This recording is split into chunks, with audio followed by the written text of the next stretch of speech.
everybody. So we had a crazy experience these past couple of days that we wanted to share with you guys.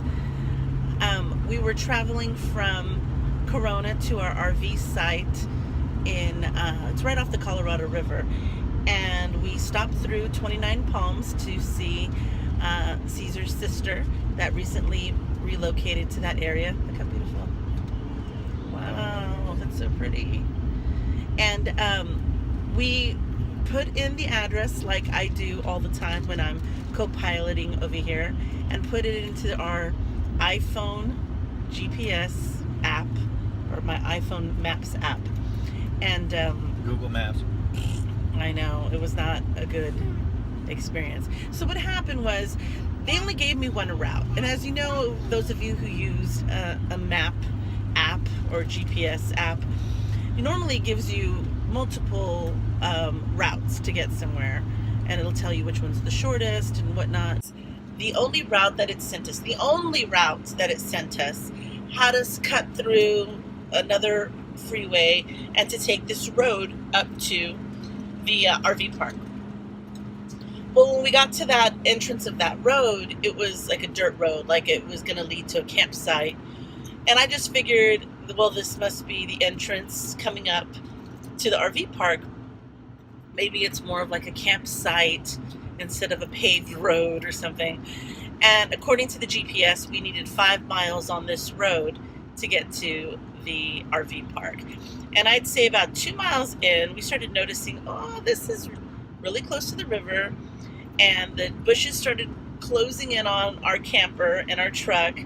And we just started noticing there was some campsites. Like when we entered that road, it said it was a campsite. Correct. Or something. Yeah, there were signs that said campsites, camping allowed, overnight camping allowed, but no open fires. Right, but there was no sign that said such and such RV park this way, right? So that should have been my first clue. But as we're driving, Caesar started noticing that the ground that we were driving on was more like sand instead of dirt or gravel. And he's like, I think this is sand. We're coming up on sand. And as we're driving, we opened the door. I think we opened the door to check it, right? No. Or you saw it first? Because saw it first, and then I was like, I don't think we're going to make that.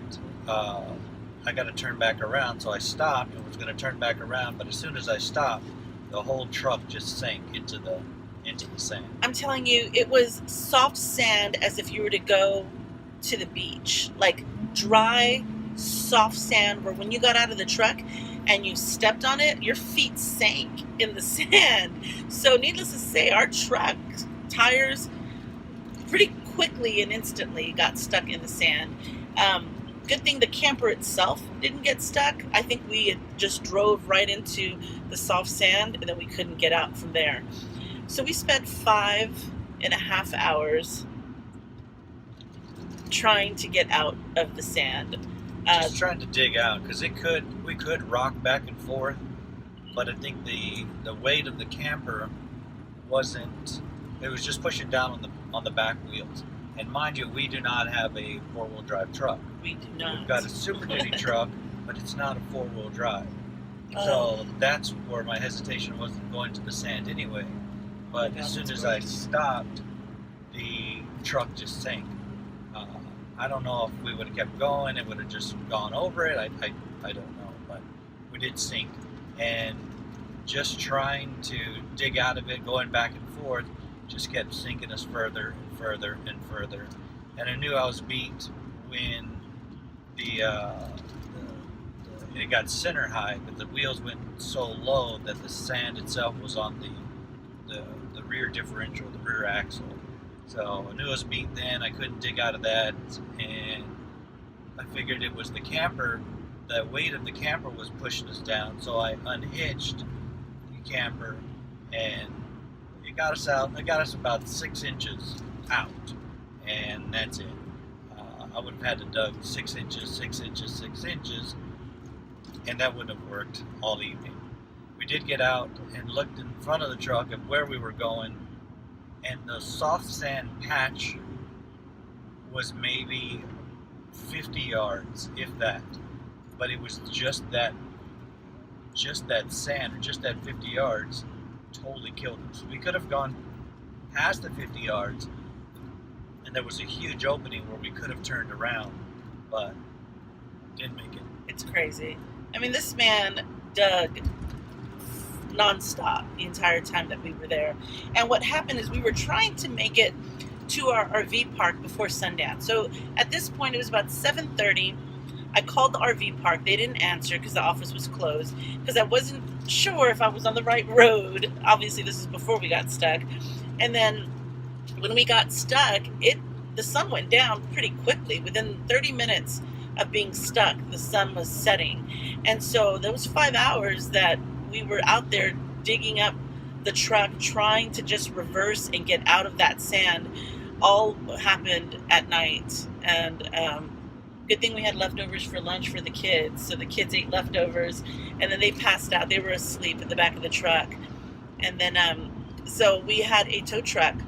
We had to buckle and get a tow truck to come and rescue us at 1:30 in the morning. It was when it was all finally said and done. Yeah, which was pretty cool to me, because it was not a typical tow truck with the big crane on the bottom or big crane in the back with the cables or whatever. It's an off-road, right? It was a big toy Tonka truck. It's a Ford F450, huge tires, off-roading truck that came and literally... We rehooked the camper. We hooked it back up to the truck. To our truck. Yeah, to our truck. He says, I'm just going to pull you forward. He knew the area. Him and his daughter go out there, motocross. And he's like, I know there's a dried up riverbed about half a mile up the road. So let's hook up your camper. And I'm going to pull you to the riverbed, and we'll just turn around and we'll go back the other way. And we're thinking, well, why don't we just go backwards 50 feet and then we'll back all the way up? He's like, no, you're a few miles in, you can't back up all the way.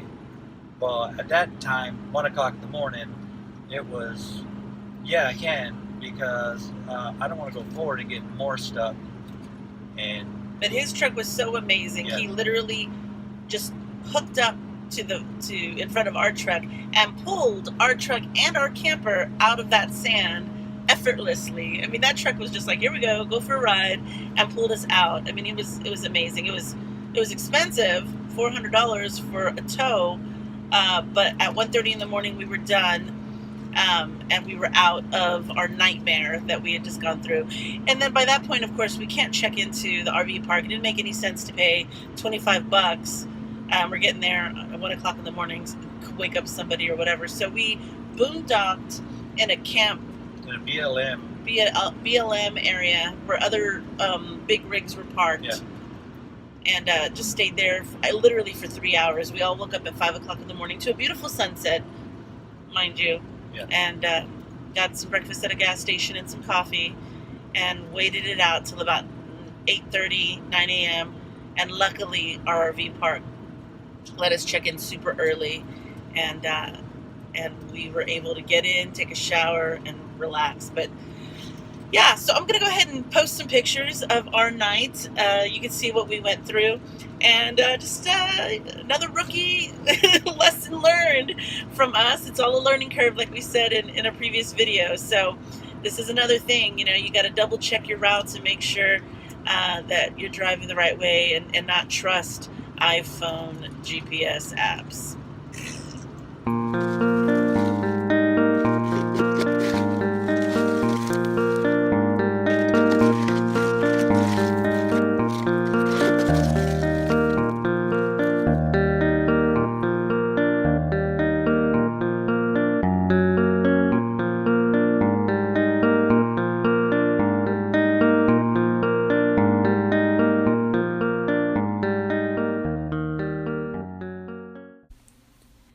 Make sure to check out our last video, subscribe to our channel, and follow our adventures on Facebook, Twitter, and Instagram.